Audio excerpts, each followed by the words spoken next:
The business of war is hard and cruel irrespective of which side you're on. A captured diary of a Pakistani infantry officer described how his company had 71 men when they crossed the LOC and took up positions near Kargil in India. 25 of those 71 were evacuated because of altitude sickness before the war even began. No replacements ever came. The soldiers were left to their fate as the Indian Air Force bombed their supply lines. Some Pakistani outposts subsisted on spoons of sugar for the last few days. But India's armed forces overcame far greater challenges as they fought the invaders in the world's most terrain. My name is Kabir Bedi, and today on Guns and Glory, we continue with the war in Kargil.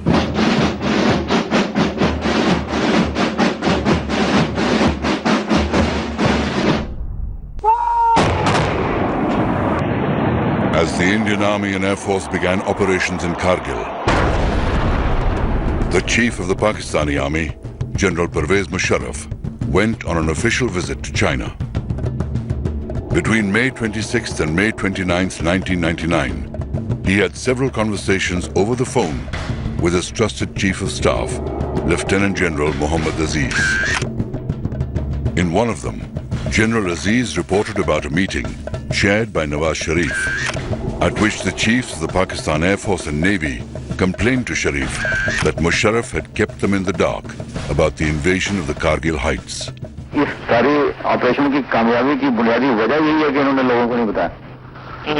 अगर ये बताया जाता है तो हमारा तजर्बा ये कहता है जैसे पहले सारी कोशिशें नाकाम होती रही, ये भी नाकाम हो जाती। This telephone conversation was intercepted by RAW, India's intelligence agency, and made public. The transcripts were distributed to foreign embassies in Delhi.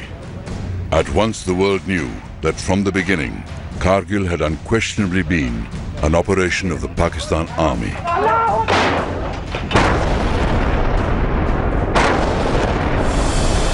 ठीक पीछे पाकिस्तानी घुसपैठिए वहां से घुसपैठियों को हटाकर सेना के लिए एक बहुत बड़ी चुनौती है। पाकिस्तानी सैनिक The Kargil War was extensively covered on the ground by both the Indian as well as foreign electronic media. The government of Atal Bihari Vajpayee effectively used the media to convey to the world the level of duplicity that Pakistan was practicing.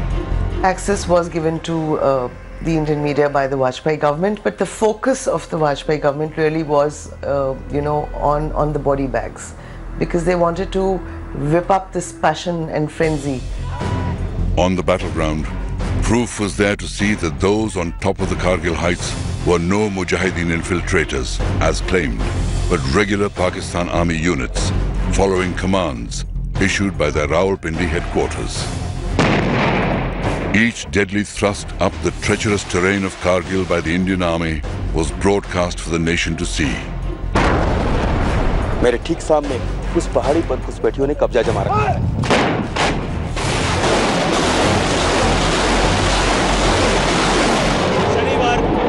शनिवार 7:45 बजे है और भारतीय सेना ने For the first time, Indians saw their heroes in action and realized that they too were mortal men of flesh and blood, and it was only a brave death that anointed them with immortality.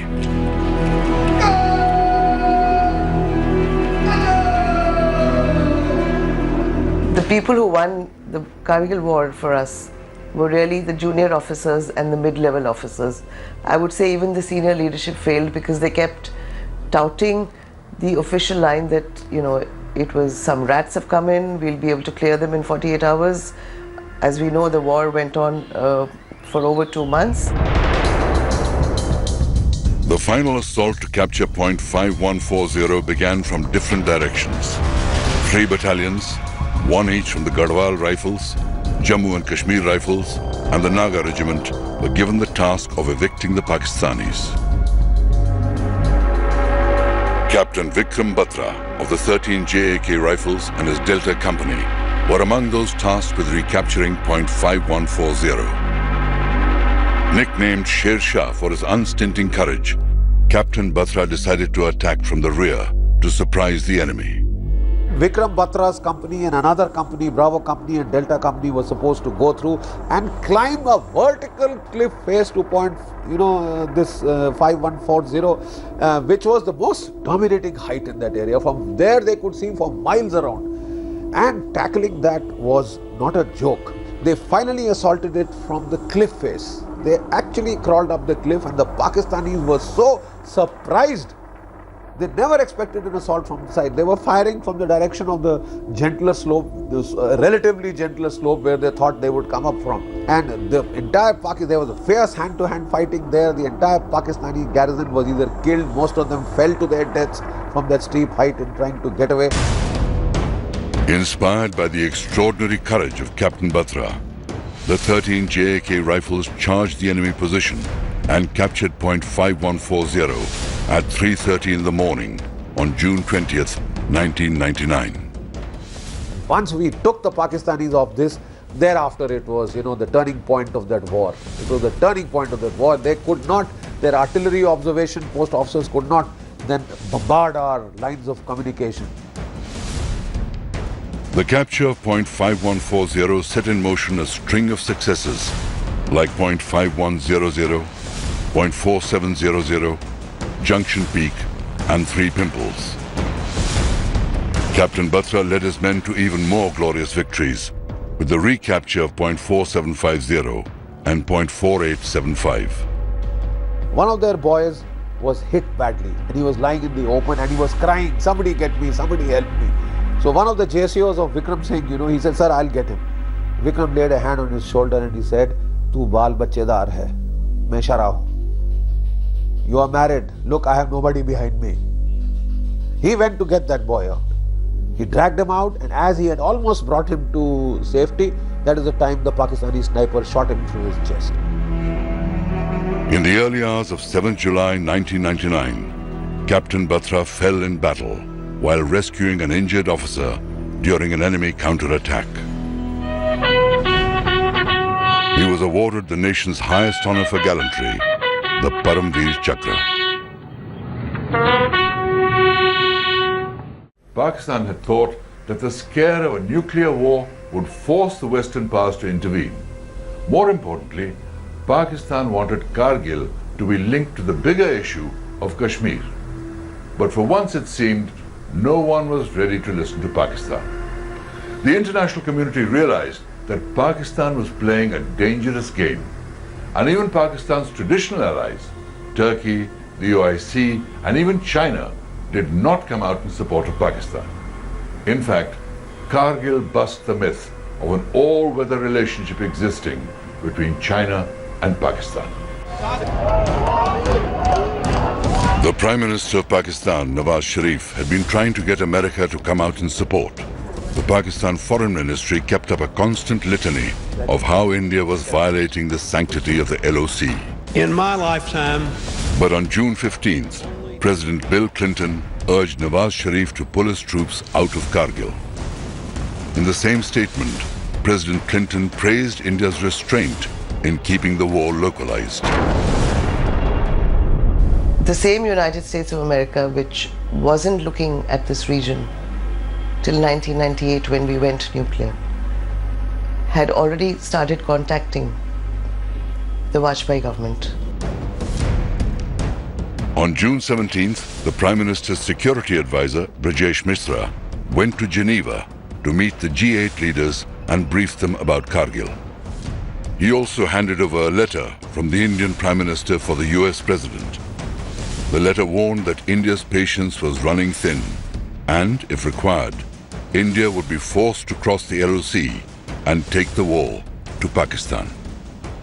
The decision not to cross the line of control, it had lots of pros and cons, and there are lots of people who felt we should have retaliated across the LC. But when we did not retaliate across the LC and we focused the fighting there, the world lost the casus belli to intervene in this conflict.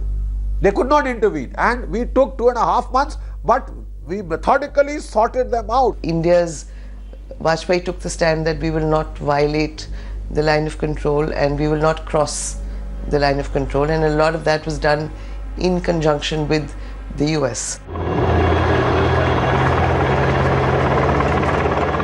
Right from the beginning of the conflict, India had been very clear that it would respond with force. But many measures were taken to deter Pakistan from escalating the conflict into a full-scale war. On May the 20th, even before Indian action on the ground began, the Indian Navy was put on full alert. Naval and Coast Guard aircraft began a continuous surveillance along the western coast. A lot of ships of the Eastern Fleet were brought to the Western Fleet. They sailed out, almost readied themselves to more or less carry out a blockade of, ready to carry out a blockade of Pakistan. You know, choke their harbors at Karachi and elsewhere. And the Pakistanis were shaken. You see, they had never expected this response. They felt it would be confined to the Kargil heights. Local infantry action. Then they found air power brought in. Then they found the Navy deployed. You see, that is what shook them up. Amphibious forces of the Indian Navy from the Andaman Islands in the east were moved to the western seaboard. As the exercise shifted westwards, Pakistan moved all its major warships out of Karachi. It also had to escort oil tankers from the Gulf, anticipating attacks or a blockade by Indian ships, which limited their supplies.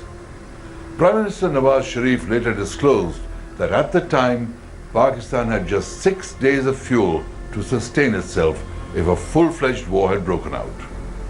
While the Navy kept a watch on the sea, the fighting in the mountains intensified. But the all-important Tiger Hill still remained in Pakistani hands.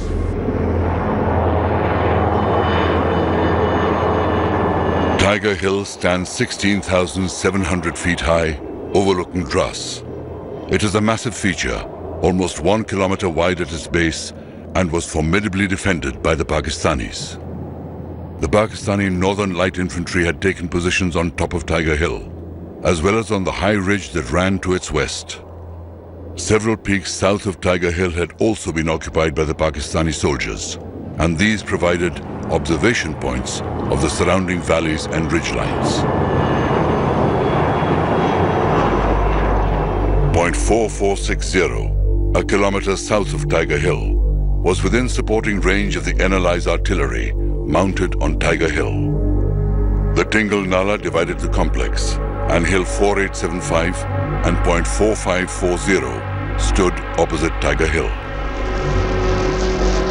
The Pakistanis defending Tiger Hill and the Western Ridge had moved in heavy ammunition to create an engagement area with interlocking fire from multiple sides. An anti-personnel minefield also blocked the approach from Point 4540. A 12.7mm gun atop Trig Hill, a peak 2 kilometers northwest of Tiger Hill, provided the Pakistanis additional heavy weapon support. Their artillery battery on Point 4388 fired into the engagement area as well. The Indian Army faced a nearly impossible task in recapturing Tiger Hill.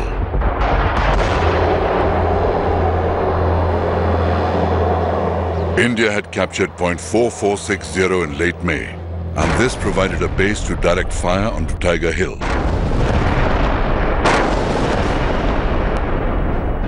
In order to conserve manpower, Pakistan's Northern Light Infantry abandoned Point 4540. Both these positions were to prove critical for India in mounting attacks on the Tiger Hill complex. Given the urgency, unacclimatized and poorly equipped soldiers of the 1 Naga and the 8th Sikh were sent to assault Tiger Hill. Murderous crossfire from the Pakistani positions inflicted heavy casualties on the Indian soldiers, and the assaults failed. The units surrounded Tiger Hill and dug in to wait. The Pakistan NLI launched counterattacks, but they lacked the numbers to push the Indian battalions off the hill. NLI soldiers even resorted to rolling boulders downhill onto the Indian forces. And then the Indian bombings began.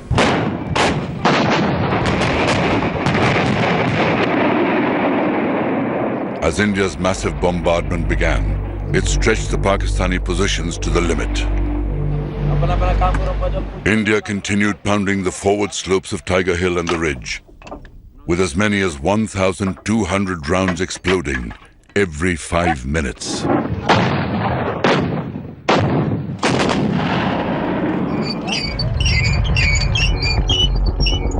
The Indian Army found an undefended flank on the east, and through this, they launched their attack on Tiger Hilltop.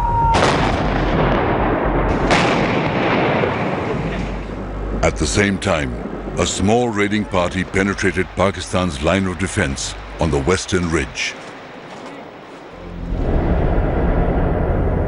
25 soldiers of the 18 Grenadiers were ordered to advance and capture Tiger Hill. After scaling the rocks for 3 nights, they were just 50 meters below Tiger Hill when a stone slipped, giving away their position. Seeing this, the enemy opened up heavy machine gun, grenade and rocket fire, and in hand-to-hand fight, the team leader Havaldar Madan Lal and 5 soldiers got killed. But 7 soldiers who were near the Pakistani bunkers could neither advance nor retreat. One of them was Grenadier Yogendra Singh Yadav. Sensing the gravity of the situation, Yogendra Yadav wanted to silence the automatic fire of enemy machine gun which was coming from a bunker by throwing a grenade inside it. He mustered up his courage, crawled up to the bunker and lobbed grenades inside the machine gun bunker and killing 4 Pakistanis in it.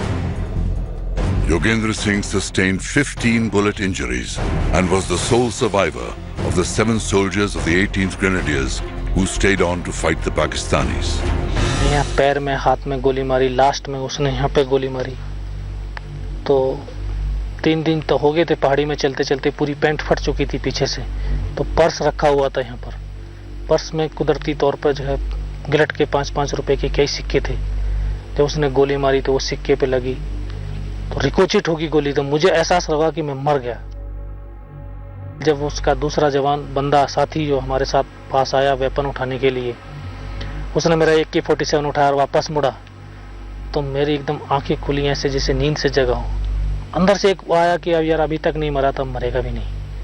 मैंने अपना एक grenade निकाला और उसके ऊपर ऐसे थूक दिया। The injured Grenadier Yadav single-handedly kept on fighting and before falling unconscious passed on a vital piece of information. The Pakistanis were about to retreat.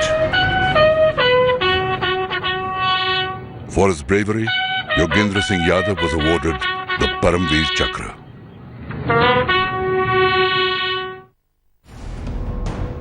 The Pakistani forces had been split in 2. They desperately tried to counterattack to join their lines. On July 8th, facing near certain defeat, the NLI abandoned Tiger Hill, leaving all their dead behind. While most of the Kargil war was fought around Kargil, there was one battle which was fought on the Siachen Glacier. Pakistan's NLI had occupied the Balal post, 19,000 feet high, the highest point that divides Indian and Pakistani positions in Siachen, a height where soldiers have to fight for every breath. In an amazing feat of mountaineering, 48 heroic men of the Indian Army climbed 1,800 feet of near vertical rock face to surprise the Pakistanis and recapture Balal post on June the 27th, 1999. Such is the grit of the Indian soldier. But for the Kargil war to end, Nawaz Sharif had to rush to Washington. On June 27th, Pakistan's army chief announced at a press conference that Prime Minister Nawaz Sharif would shortly be leaving for Washington to meet President Bill Clinton to find a solution to the Kargil crisis. At that time, Nawaz Sharif was in Beijing, meeting the leaders of China. On June 28th, he abruptly ended his China visit and returned to Pakistan. In Washington, President Clinton changed the dates of his planned vacation to meet Nawaz Sharif. The US had even pushed for Prime Minister Atal Bihari Vajpayee to travel to Washington, but Vajpayee refused. Bill Clinton met Nawaz Sharif on July the 4th. Behind the scenes, Pakistani and US officials sat across the table to hammer out the exact wording for the declaration that would follow. Bill Clinton's national security advisor, Samuel Berger, constantly discussed the wording with Vajpayee's security advisor, Rajesh Mishra, in Washington. In Delhi, Prime Minister Vajpayee waited for President Clinton to call and tell him that Pakistan would withdraw its remaining troops with immediate effect.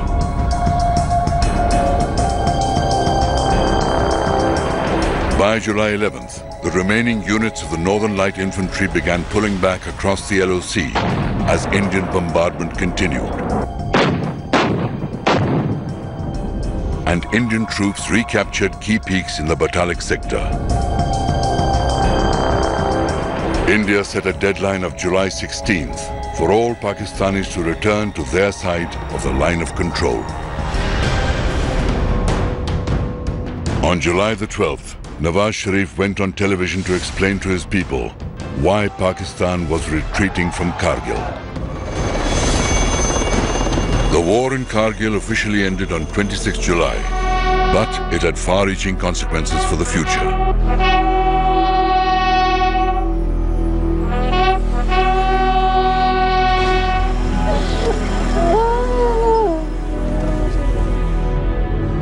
Kargil was the beginning of a tussle between Pervez Musharraf and Nawaz Sharif that resulted in Sharif being ousted in a military coup and Musharraf taking over as dictator.